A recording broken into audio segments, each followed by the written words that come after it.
Hey, Josh here. I just wanted to do a quick video today about my most asked question, and that is, what is this Fender Strat? This Fender Strat is a made in Mexico 1997 60s reissue. I know you're thinking 60s reissue should have a rosewood neck, and this Strat did have a rosewood neck.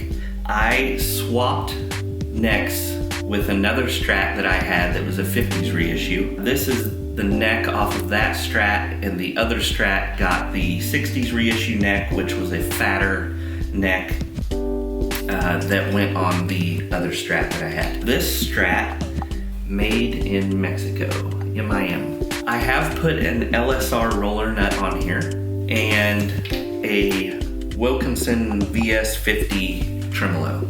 That is the cheaper one. It stays in tune great, 2-point tremolo. You can see the holes where the old standard vintage tremolo was on this guitar. My friend Ethan helped me put that in. At the time, we didn't have a tool to get down in there. This bridge kept catching on the body in the back. And so, I don't know if you can see that or not, but we chiseled it away with probably a screwdriver and a hammer or a chisel or something. So it's not pretty, but who cares?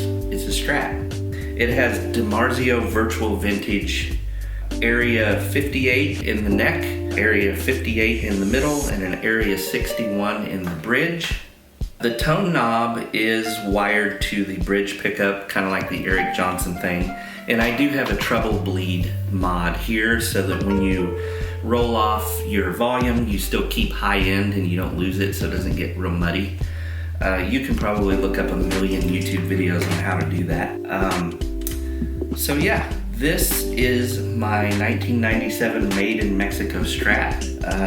It is kind of funny. I've had people try to trade me a Sir for it and some different things like that, but that just wouldn't be right because it is. I bought this guitar locally at our music store here in town called Atlanta Music.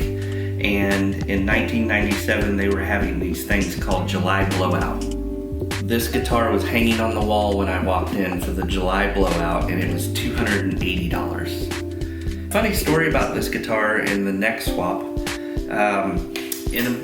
In the early 2000s, I wanted a backup for this guitar. And at the time, I owned this guitar and I owned a black PV Wolfgang. And I had the idea that I was gonna sell the Wolfgang and buy another Strat. I would just get a white one. So I had a backup, a direct replacement in case I broke a string or something. And so at the time I put the PV Wolfgang up for sale, and I had called Musician's Friend. They have the main warehouse is an outlet center in Kansas City. It's about an hour from me. And they used to have a showroom.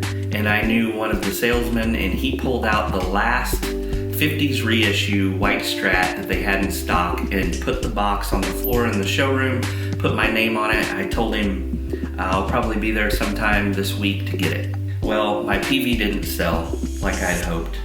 I had a friend that had been looking at it, and he was in the middle of adopting 2 kids. And at the time he really wanted it, but he just didn't have the funds for it. And so I just felt like I was supposed to give him the PV Wolfgang. And so I gave the guitar to him. Here, I want you to have this.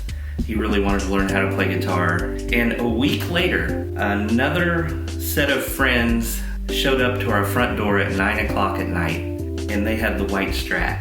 And the funny story is they were at Musician's Friend to buy a guitar for their grandson, which they did do. And they were at the register and they looked down, and there was this box that said Fender, and it had a post-it note on it with my name on it. And they asked the people what the deal was, and they said that they had pulled it aside for me to buy. I never came to pay for it, never came to buy it. They just hadn't put it back in the warehouse yet. They just felt like they were supposed to buy me the guitar. And so they showed up at my front door at 9 o'clock at night with the guitar to surprise me. And so that is the story of where this neck came from. And I'm a firm believer in paying it forward. And that white Strat that has the original neck from this guitar is now one of my friend's guitars that I gave to him. So anyway, that is the story of the Black Strat. This guitar is workhorse. I love it. It doesn't look real pretty anymore, but I think that's my favorite part about this guitar. I'll leave you with that. Thanks for tuning in. Hit the like button, hit the subscribe button, and hopefully I can do more of these gear stories. See ya.